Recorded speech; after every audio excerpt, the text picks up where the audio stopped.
আজকে বিরল বছরগঞ্জ তথা দিনাজপুর 2 আসনের যে সম্ভাব্য প্রার্থী ডিক্লেয়ার করা হয়েছে, সেই সম্ভাব্য প্রার্থী বিরল বছরগঞ্জের মাটিতে 17 বছর ধরে তাকে কোনো আন্দোলন সংগ্রামে আমরা দেখি নাই।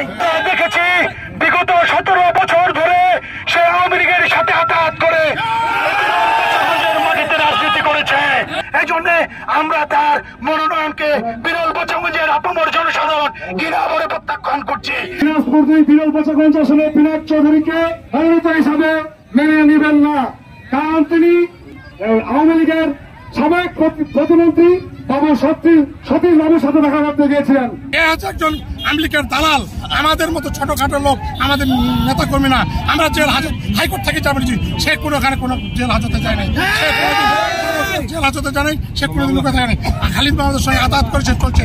খালিদ মাহমুদের একজন খাস দালাল লোক, এটা আমরা মানি না। পদ অবরোধ করছে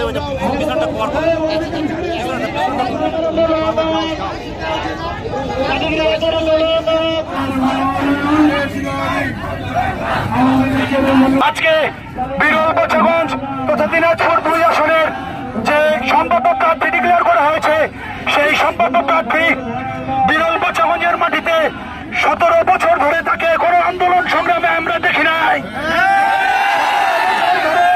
17 বছর ধরে আন্দোলন সংগ্রামে দেখি নাই এবং সে কোন রকম জেল জুলুমের শিকার হয়ে নাই।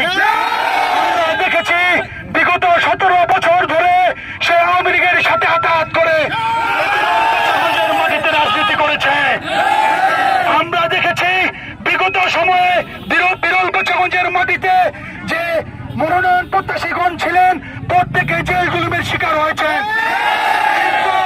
অত্যন্ত পরিতাপের বিষয়, বর্তমানে যে সম্ভাব্য প্রার্থী ডিক্লেয়ার করা হয়েছে, সেই সম্ভাব্য প্রার্থী সেই সময়ের মন্ত্রী খালিদ মাহমুদ চৌধুরীর আদালতে সে জেল জুলুমের শিকার হয় নাই।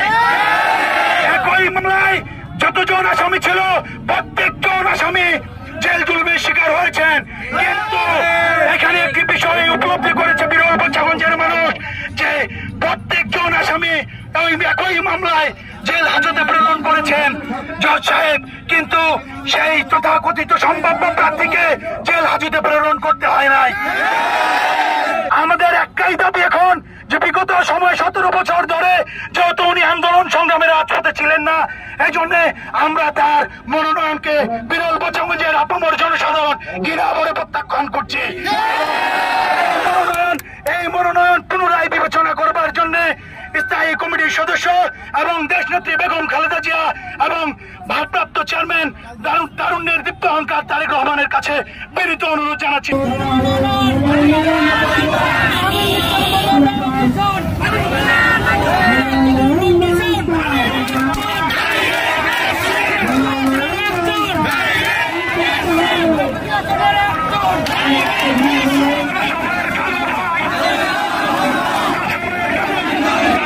মাননীয় প্রধানমন্ত্রীর পুত্র তারেক রহমান ভারপ্রাপ্ত চেয়ারম্যান, সে আসে এখানে নম্বরের জন্য, তবু আমাদের কাছে আপত্তি নেই, তাকে আমরা জয়যুক্ত করবো। কিন্তু আমরা মানি না, এ হচ্ছে একজন আওয়ামী লীগের দালাল, আমাদের মতো ছোটখাটো লোক, আমাদের নেতা কর্মী না।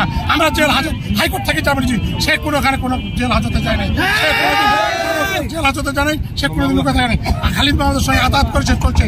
খালিদ মাহমুদের একজন খাস দালাল লোক, এটা আমরা মানি না। এমন নবরসব পাওয়ার সাথে তার লোক জুলুম, অত্যাচার, চাঁদাবাজি শুরু করে ফেলছে। সে নবরসব পাওয়ার সাথে এদের সঙ্গে দেখা সাক্ষাৎ না করে বাবু সতীশ চন্দ্র রায়, আওয়ামী লীগের একজন প্রেসিডিয়াম সদস্য এবং সাবেক প্রতিমন্ত্রী ছিল, তার সঙ্গে সাক্ষাৎ করতে গেছে। দিনাজপুর 2 বিরল বছরগঞ্জ আসলে পিনাক চৌধুরীকে তিনারা মনোনীত হিসাবে মেনে নেবেন না, কারণ তিনি সম্ভাব্য প্রার্থী হয়ে তিনি আওয়ামী লীগের সাবেক প্রতিমন্ত্রী বাবু সতীশ বাবুর সাথে দেখা করতে গিয়েছিলেন। এই কারণে আজকে তিনি সাধারণ জনগণ এই মাঠে নেমে এসেছেন। সকলের একটাই দাবি, মনোনয়ন বাতিল চান।